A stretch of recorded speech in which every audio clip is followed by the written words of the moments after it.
2024 April 27-ന് KSRTC bus തടഞ്ഞ കേസിൽ കുറ്റപത്രം സമർപ്പിച്ചപ്പോൾ മേയർ ആര്യ രാജേന്ദ്രനും ഭർത്താവ് സച്ചിൻ ദേവ് MLA-യും പ്രതികളല്ല. മേയറുടെ സഹോദരൻ മാത്രമാണ് പ്രതിയായിരിക്കുന്നത്.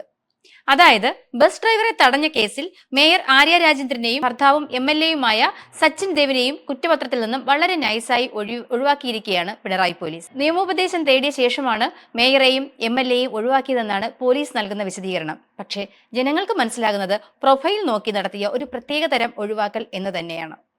മേയറുടെ സഹോദരൻ അരവിന്ദ് മാത്രമാണ് നിലവിൽ കേസിൽ പ്രതിയായിരിക്കുന്നത്. മേയറും MLA-യും ഔദ്യോഗിക കൃത്യനിർവഹണം തടസ്സപ്പെടുത്തുകയോ അസഭ്യം പറയുകയോ ചെയ്തിട്ടില്ല എന്നതാണ് പോലീസ് ഭാഷ്യം. ഡ്രൈവർ യദു നൽകിയ സ്വകാര്യ ഹർജി പരിഗണിച്ച് കോടതി നേരിട്ട് കേസെടുക്കാൻ നിർദ്ദേശിച്ചതനുസരിച്ചാണ് കേസെടുത്തത് എന്നും പോലീസ് പറയുന്നു. Thiruvananthapuram judicial first class magistrate കോടതിയാണ് കേസ് പരിഗണിക്കുന്നത്. 2024 ഏപ്രിൽ 27 രാത്രി 10 മണിക്കാണ് പാളയം സാഫല്യം കോംപ്ലക്സിന് മുന്നിൽ വെച്ച് മേയറും ഭർത്താവും അടക്കമുള്ളവർ സഞ്ചരിച്ചിരുന്ന സ്വകാര്യ വാഹനം KSRTC ബസ് തടഞ്ഞ് ഡ്രൈവറുമായി വാക്കുതർക്കമുണ്ടായത്. ഇതിനെ തുടർന്ന് മേയറെ പ്രതി ചേർക്കണമെന്ന് ആവശ്യപ്പെട്ട് പിന്നെയും യദു കോടതിയിൽ ഹർജി നൽകിയിരുന്നു. അതേസമയം KSRTC ഡ്രൈവർ യദുവിനെതിരെ കുറ്റപത്രം ഉടൻ സമർപ്പിക്കാനാണ് പോലീസ് നീക്കം. മേയർ നൽകിയ പരാതിയിലെടുത്ത കേസിലാണ് യദുവിനെതിരെ കുറ്റപത്രം നൽകുക.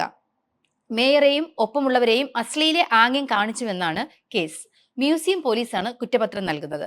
എന്നാൽ ഇതിനെല്ലാം തെളിവായിരുന്ന ബസ്സിലെ മെമ്മറി കാർഡ് കാണാതായ കേസിൽ ഇതുവരെയും അന്വേഷണം എങ്ങും എത്തിയിട്ടില്ല. തെളിവുകളൊക്കെ അങ്ങ് മാഞ്ഞു പോയിരിക്കുകയാണ്. ഏതായാലും കേസ് വിലക്കുന്നതിന് വേണ്ടി ഇവിടെയും ഒരു ലൈംഗിക ആരോപണം തന്നെ കൊണ്ടെത്തിക്കുവാൻ മേയറും ഭർത്താവും ശ്രമിച്ചു എന്നുള്ളതാണ് മറ്റൊരു വസ്തുത.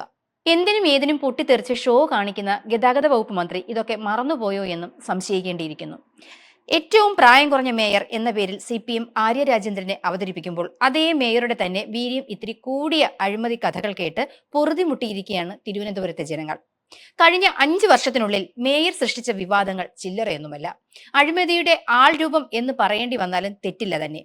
കോവിഡ് കാലത്ത് പ്രോട്ടോകോൾ പാലിച്ച് വീടുകളിലാണ് ഭക്തർ പൊങ്കാല അർപ്പിച്ചത്. എന്നാൽ പൊങ്കാലയ്ക്ക് ശേഷം മാലിന്യം നീക്കം ചെയ്യാൻ എന്ന പേരിൽ 21 ടിപ്പർ ലോറികൾ വാടകയ്ക്കെടുത്തു എന്ന് കാണിച്ച് വലിയ അഴിമതിയാണ് ആര്യ രാജേന്ദ്രന്റെ നേതൃത്വത്തിലുള്ള ഭരണസമിതി അന്ന് നടത്തിയത്. ലോറികൾക്ക് വാടകയായി 3,57,800 രൂപയാണ് ചെലവഴിച്ചത്. ഇതൊരു തുടക്കം മാത്രമായിരുന്നു. തിരുവനന്തപുരം കോർപ്പറേഷൻ മേയർ സ്ഥാനം ഏറ്റെടുത്തതു മുതൽ ആര്യ രാജേന്ദ്രന്റെ നേതൃത്വത്തിൽ നടക്കുന്നത് വഴിവിട്ട സഹായങ്ങളും അഴിമതിയും സ്വജനപക്ഷപാതവും ഒക്കെ തന്നെയാണ് നടന്നിരുന്നത്. ഏതായാലും സാധാരണക്കാരന് നീതി കിട്ടില്ല എന്നത് തന്നെയാണ് ഈ കേസിൽ പോലീസ് സമർപ്പിച്ച കുറ്റപത്രം കാണുമ്പോൾ നാം മനസ്സിലാക്കേണ്ടത്.